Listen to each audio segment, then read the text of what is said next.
নবীজি সাল্লাল্লাহু আলাইহি ওয়াসাল্লাম মক্কা নগরী থেকে মদিনায় হিজরত করেছেন। এটা কি স্বেচ্ছায় করেছেন নাকি তাকে বাধ্য করা হয়েছে? নবীজিকে বাধ্য করা হয়েছিল। মক্কার কাফের মুশরিক বেদিনরা নবীজি সাল্লাল্লাহু আলাইহি ওয়াসাল্লামকে তার প্রিয় মাতৃভূমিতে থাকতে দেয়নি।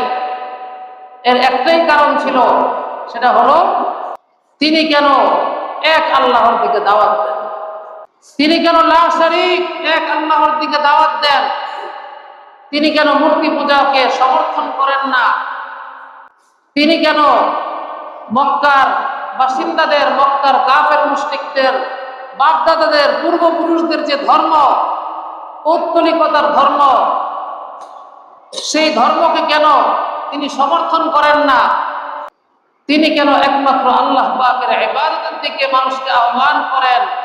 তিনি তো ভালোই ছিলেন, 40 বছর পর্যন্ত গোটা মক্কাবাসীর নিকট আল আমিন নামে প্রসিদ্ধ ছিলেন, বিশ্বস্ত লোক, এমন লোক যার প্রতি সকলের পূর্ণ আস্থা রয়েছে।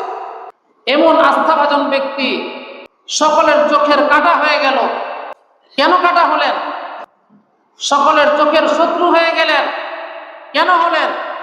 একমাত্র কারণ ছিল তিনি লা শারীক এক আল্লাহর দিকে মানুষকে দাওয়াত দিতে যখন শুরু করলেন, তো এটা মক্কার কাফের মুশরিক বেদিনরা আর সহ্য করতে পারল না।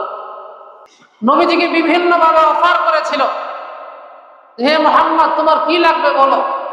তোমার রাজত্ব লাগবে, তোমাকে রাজত্ব দিয়ে দেওয়া হবে। তোমার নারী দরকার, কত নারী চাও দিয়ে দেওয়া হবে। তোমার ধন সম্পদ দরকার, কত প্রয়োজন বলো, সমস্ত ধন সম্পদ তোমার পায়ের সামনে এনে জমা করা হবে। তবুও তুমি এক আল্লাহর দিকে দাওয়াত দেওয়া ছেড়ে দাও। কিন্তু নবীজি সাল্লাল্লাহু আলাইহি ওয়াসাল্লাম তিনি তো আল্লাহ পাকের পক্ষ থেকে আদিষ্ট হয়েছেন যে তিনি মানুষকে এক আল্লাহর দিকে দাওয়াত দিবেন।